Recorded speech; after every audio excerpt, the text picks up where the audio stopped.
Zatiaľ čo Michal Šimečka šaškuje na sneme ich strany, kde ako jediný kandidát obhájil post predsedu, Smer sa po vyše roku vrátil na prvé miesto v prieskume preferencií politických strán a predbehol práve PSK.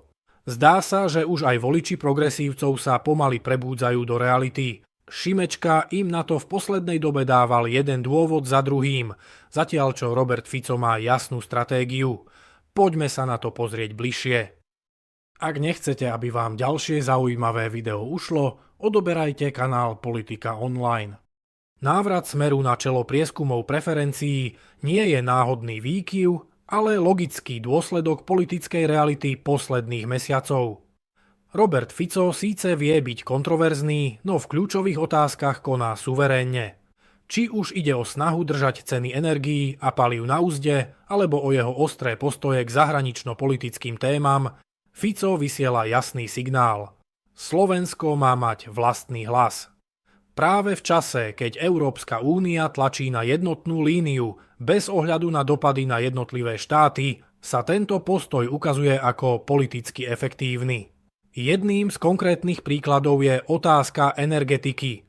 Poškodenie ropovodu Družba a širšie geopolitické napätie ukázali, aká krehká je energetická bezpečnosť Slovenska. Fico v tejto situácii otvorene pomenoval riziká a snažil sa presadzovať riešenia, ktoré minimalizujú dopady na slovenské domácnosti. Rovnako tak jeho odmietnutie 90 miliardovej pôžičky pre Zelenského možno čítať ako snahu zabrániť ďalšiemu zadlžovaniu krajiny v mene cudzích záujmov.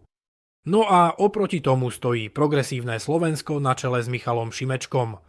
Ich politika pôsobí čoraz viac ako odtrhnutá od reality bežného slovenského občana.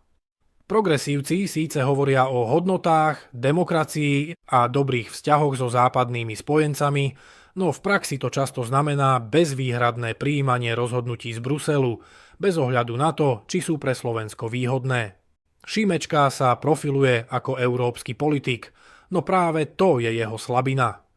Namiesto toho, aby v Bruseli bojoval za slovenské záujmy, je schopný podporiť každú blbosť, ktorú Brusel vyprodukuje. V otázkach zahraničnej politiky sa opakovane a pravidelne stavia na stranu Zelenského, a to aj v momentoch, keď si bežný občan Slovenska povie, že je to na jeho úkor. Tento prístup vyvoláva oprávnenú otázku, koho vlastne progresívci reprezentujú. Nehovoriac o ideologickom zafarbení PSK a neustálom pretláčaní LGBT agendy, ktorá ako keby bola pre nich dôležitejšia ako praktické problémy ľudí. V čase rastúcich cien, neistoty a geopolitických turbulencií však voliči očakávajú konkrétne riešenia, nie abstraktné vízie. A práve tu Smer získava body. Robert Fico a jeho politika je vždy čitateľná a zrozumiteľná. Slovensko na prvom mieste. Voliči progresívcov sa tak pomaly, ale isto zrážajú s realitou. Voliči, ktorí možno kedysi hľadali alternatívu v moderných a proeurópskych stranách, dnes zisťujú, že bez pevného ukotvenia v národných záujmoch je taká politika prázdna. Šimečka a jeho tím zatiaľ nedokázali presvedčiť, že vedia túto medzeru zaplniť. Ak bude tento trend pokračovať, budúce voľby tak môžu dopadnúť veľmi podobne ako tie predošlé.